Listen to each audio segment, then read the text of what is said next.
Does buying secondhand actually save you money? Imagine you've spent the last year saving $2,000. You finally have enough to buy something you've wanted for months. Then your washing machine dies. No warning, no dramatic explosion, just silence.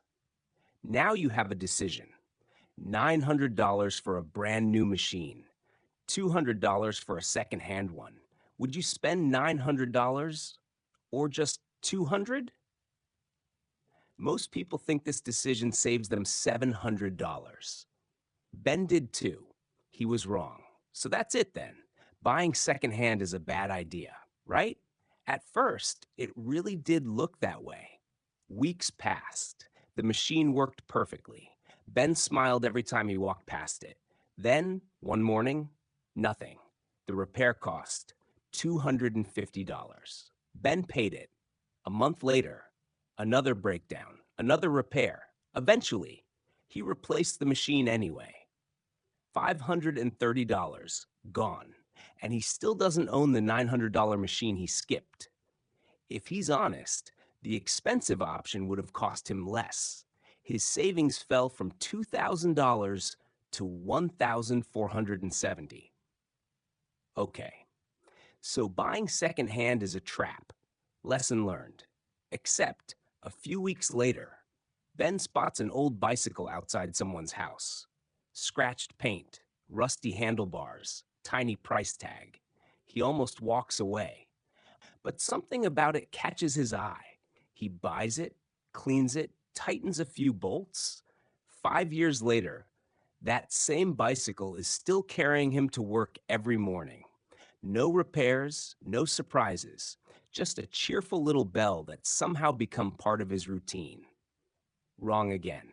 Maybe buying secondhand really is the smarter choice after all. Before we test the final experiment, if you're enjoying these lab experiments, subscribe. We've got plenty more myths waiting to be tested. Now, let's see what finally broke Ben's theory.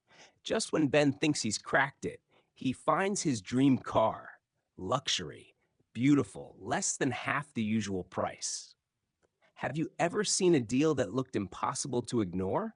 Ben certainly had. The first week was incredible. Smooth drive, comfortable seats. He couldn't stop smiling. Then, a warning light appeared. No problem. Until another one joined it. Then another. He hadn't bought a cheap car. He'd bought an expensive problem.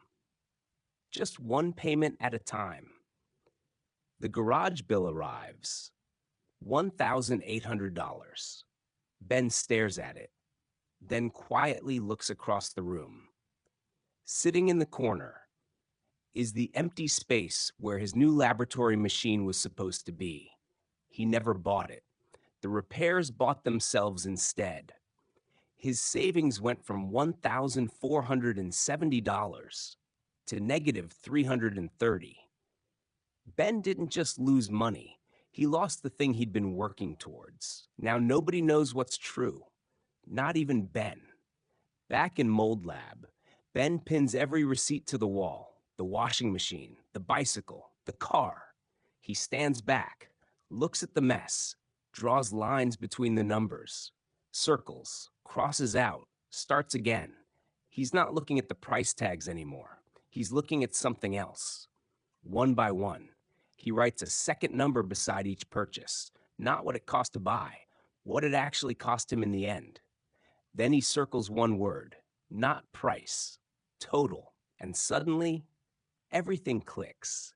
Most people buy with today's wallet. They ask, how much does this cost?